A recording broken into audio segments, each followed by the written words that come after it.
Hello everybody, thank you for joining me for today's edition of Daf Yomi. Today we're doing Makkos Daf 15 Omeday. This is following on from the previous onward. Amar Rabba Chana Amar Rabba Yochanan. With regard to any prohibition that has a potter mitzvah that preceded it, everyone agrees that one insults his violation, as this is not classified as a prohibition that entails the fulfillment of a potter mitzvah. We said to Rabbi Yochanan, did you say this halacha? So what does it say in the footnote? Amru lo amarta. Rashi explained that this question was posed to Rabbi Yochanan himself, who denied having said it. The Ritva, citing his teachers, explained that the question was addressed to Rabbi Hana. Rabbi Yochanan said to them, no, Rabbi Hana said in the form of an oath. By God he said it, and this halacha is written in the Torah, we learn it in the Mishnah. It is written, and they shall send from the camp any man who is leprous, and an izav, and they shall not render the camp impure, in Numbers 5:2-4. There is a prohibition against rendering the camp impure, and there is a positive mitzvah to send them out of the camp.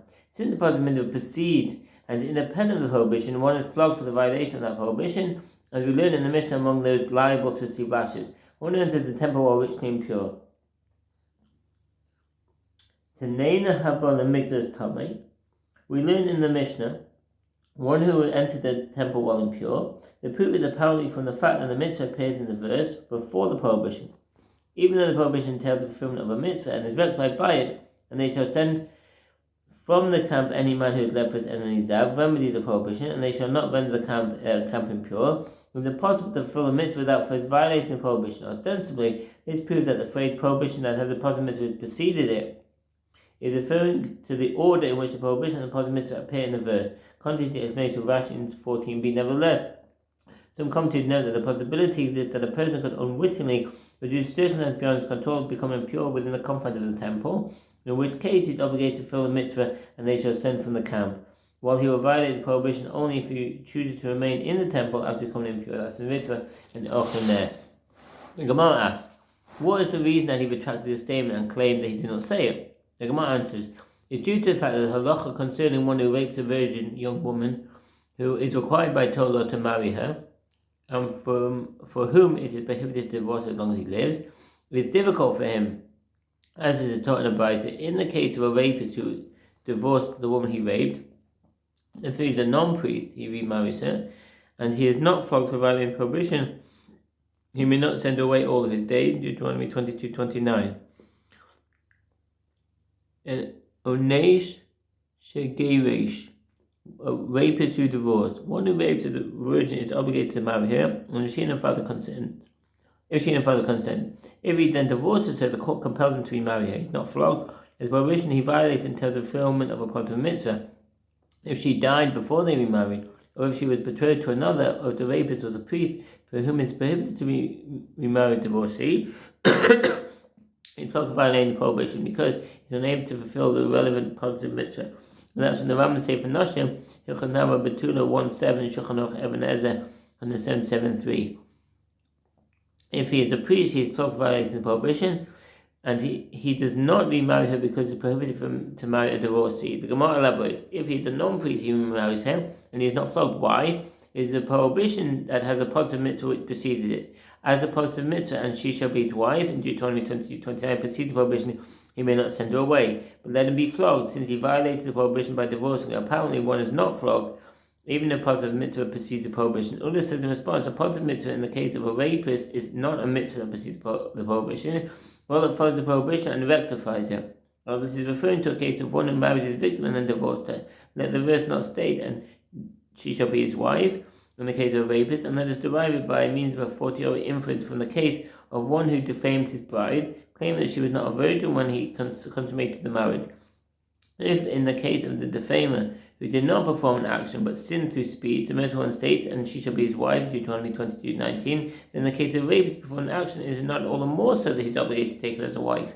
Well, it continues, why then is the mitzvah stated in the case of the rapist? If it is not relevant to the matter before the rapist marries the victim, applies to the matter of after the rapist marries the victim, teaching that if he divorced her, he must remarry her. Although in the verse it appears prior to the prohibition he may not send away, it actually serves to rectify that prohibition. The Gemara asks, But still, this affords no proof, as one cannot derive the case of a rapist from the case of a defamer, and the fortiori inference can be refuted. What is notable about the case of a defamer, which is more stringent than the case of a rapist, is notable that he is flogged and is liable to pay retribution, which is contrary to the principle in general. 2 punishments are not administered for one transgression. The Gemara suggests rather that the verse not state, and she shall be his wife, in the case of defamer, and let us derive by means of fortiori inference from the case of a rapist, and if in the case of a rapist who is not both flogged and liable to pay restitution, but is liable to receive only one punishment, the merciful one states, and she shall be his wife. In the case of a defamer who is flogged and liable to pay retribution, is not the more so that he is obligated to take her as a wife. And why then is it stated in the case of the defamer? Well, if the mitzvah is not relevant to the matter of the defamer, apply to the matter of the rapist, and if the mitzvah is not relevant to the matter before the rapist marries the victim, apply to the matter of after the rapist marries the victim. She knows if you divorce, you must remarry her. Although in the verse it appears prior to the prohibition you may not send her away, it actually serves to rectify that prohibition. The Gemara asks, this affords no proof, as one cannot derive the case of a defamer from the case of a rapist either, as the a fortiori inference can be refuted. What is notable about the case of a rapist is notable that he performed an action, while the defamer performed no action. The Gemara suggests, rather that the verse not state, and she shall be his wife, in the case of a defamer, because the expression is redundant, as she is already his wife, it would have been sufficient for the verse to state that it is prohibited for him to send her away. Why then is it stated in the case of the defamer? Rather, if the mitzvah is not relevant to the matter of the defamer, apply to the matter of the rapist, and if the mitzvah is not relevant to the matter of before the rapist marries the victim, apply to the matter of after the rapist marries the victim, teaching that if he divorces her, he must remarry her. Although the part of the mitzvah appears in the verse prior to the prohibition, he may not send her away, it actually serves to rectify that prohibition. The Gemara questions that derivation and say instead, and if the mitzvah is not relevant to the matter of the defamer before he marries his bride, as they are married, apply to the matter of the defamer after they are married. Teach that if he divorced and violates prohibition against divorcing, he is obligated to remarry her, and it teaches that he is not flogged, as the positive mitzvah rectifies the prohibition. But in the case of a rapist, the mitzvah to marry her after the rape, but there is no mitzvah to marry her after he divorces her, and nevertheless, he is not flogged. So what does it say in the footnote? Mercy Shema Shegerish, a defamer who divorced. There is a mitzvah by Torah for a defamer to remain married to the wife he defamed, and he is prohibited from divorcing her.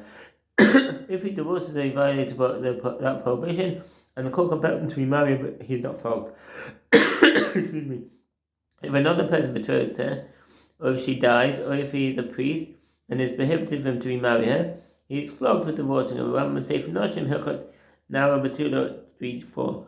The Gemara answers, yes, it's indeed so. The halacha is derived with regard to the defamer himself, teaching that if he divorces his bride, he is obligated to remarry her.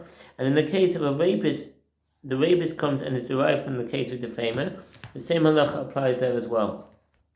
The Gemara asks, with what derivation is the case of a rapist derived from the case of a defamer? If it is by means of a fortiori inference, or if it is by means of an inductive hermeneutical principle, what do we find? Those derivations can be refuted. As we refuted the derivation in the Gemara, what is notable about the case of a defamer? Notable in that he did not perform an action. Rather, the Rava says, from where is it derived that a rapist must remarry his victim if he divorced her, because the parliament to rectify that prohibition he may not send her away? We derive from superfluous phrase all his days, Deuteronomy 22-29, indicating that all his days, even after he marries and divorces her, he is obligated to arise and remarry her.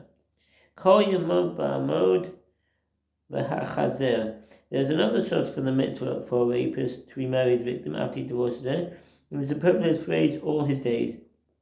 It is superfluous because it is clear from the phrase that she shall be his wife, and that he is required to marry her after the rape.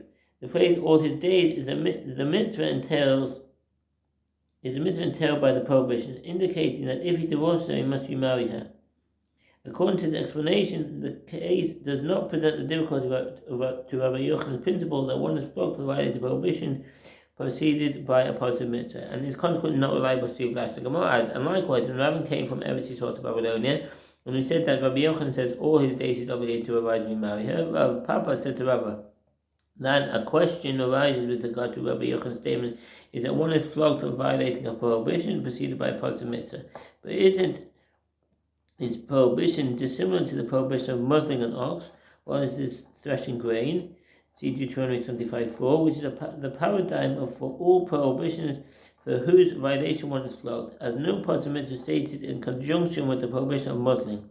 Rabbi said to him, is it reasonable to say that due to the fact that the mitzvah wrote in this regard an additional positive mitzvah, the stringency of the prohibition lessens, so that no lashes are administered?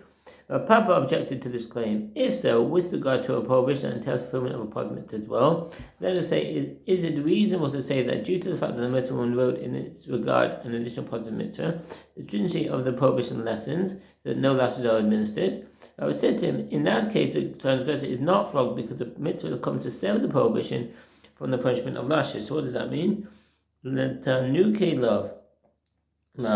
The positive mitzvah severs the prohibition from the punishment of lashes. Remember, he is not flogged despite the fact that he violated the prohibition. Rabbi Hananiel and others cite a variant reading to remedy letakune, the prohibition. The Aruch LaNer clarifies the differences between these two versions of the text in light of the additional variant readings of the surrounding text. The Gemara returns to the statement of Rava, who said with regard to the rapist, all his days he is obligated to arise and remarry her, and that is why he is not flogged for violating the prohibition, he may not send her away. And asks, this works out well according to one who says that the criterion for determining whether one is flogged for violating a prohibition that entails fulfillment of a positive mitzvah is whether he nullified the mitzvah or did not nullify the mitzvah. So what does that mean? According to Rashi, this question of the Gemara is not referring to the previous statement of Rava with regard to prohibition that entails fulfillment of a mitzvah. It is to sever the prohibition from the punishment of lashes that the mitzvah comes. Rather, it is referring back to Rava's explanation that the prohibition he may not send away is not considered prohibition preceded by a positive mitzvah, for which one is flogged, because he is commanded all his days to arise and remarry her, and therefore he can always remedy the prohibition simply by fulfilling the mitzvah. The Gemara's question is that conclusion is applicable only according to the opinion of one who nullifies any possibility of fulfilling the mitzvah is liable to receive lashes. And it is only according to that opinion that as long as it is theoretically possible for him to fulfill the mitzvah, he is not flogged. But according to the opinion that the defining criterion is whether he fulfilled the mitzvah at the moment that it is incumbent upon him to fulfill the mitzvah, and he fails to do so, immediately liable to receive lashes. As the 15b raises several difficulties with the explanation of the Gemara's question. They said until an explanation of Rabbi Shlomo of Duro, who said that the Gemara is not continuing the discussion with regard to one who divorces his rape victim. Rather, it is referring back to the halacha of one who enters the temple in a state of impurity, cited by the Gemara in an attempt to prove that lashes are ministers for violation of a prohibition preceded by a positive mitzvah, despite the fact that the mitzvah remedies the prohibition. He explains that this is what the Gemara is saying. That halacha serves as proof only according to the one who maintains that one is flogged for violating prohibition and entails fulfillment of a mitzvah only. We nullified any possibility of fulfilling the mitzvah, but according to the opinion that one who is flogged even for restraining from fulfilling the mitzvah, one who enters the temple in a state of impurity is liable to receive lashes immediately, provided that he is forewarned and fails to leave. According to that opinion, he would be liable to receive lashes even if the mitzvah followed the prohibition and did not precede it. Therefore, no proof may be cited from that case. These explanations are based on Rashi's version of the Gemara, which is the standard version. Rabbi Hananiel and others cite a variant reading. This works out well according to the one who says that the criterion is whether he nullified the mitzvah or he did not nullify the mitzvah, but according to the one who says that the criterion is whether he fulfilled the mitzvah or did not fulfill the mitzvah, what can be said? The variant reading continues and asserts that according to Rabbi Yochanan, the criterion is whether or not he fulfilled the mitzvah. According to this version, the Gemara questions his previous conclusion that the mitzvah remedies the prohibition and that is why he is not flogged for violating the prohibition. This is what the Gemara is asking. This works well according to the one who says that one is flogged for violating the prohibition if he failed to fulfill the mitzvah, but according to the one who says that only one who actively nullifies any possibility of fulfilling the mitzvah is liable to receive lashes. It cannot be said that the mitzvah remedies the prohibition, as even if he fails to fulfill the mitzvah, he is not liable to receive lashes. The Ramban cites this version of Rabbi Hananiel and it characterizes it as the one that appears in an ancient and accurate version of the Gemara. Additionally, the Meiri and the Ritva discuss and explain both versions. the mitzvah and did not nullify the mitzvah. According to this opinion, one is flogged only in fulfillment of the mitzvah. If the fulfillment of the mitzvah is no longer possible, e.g. a priest divorced the woman whom he raped. By contrast, a non-priest would not be flogged because the option of remarriage remains viable. But according to the one who says that the criterion for determining whether one is flogged in that case is whether he fulfilled the mitzvah or did not fulfill the mitzvah, and if he did not immediately fulfill the mitzvah, he is flogged, what can be said even in the case of a non-priest who divorces the rape victim. Once he fails to remarry immediately, he is liable to receive lashes. That's the end of the Omid.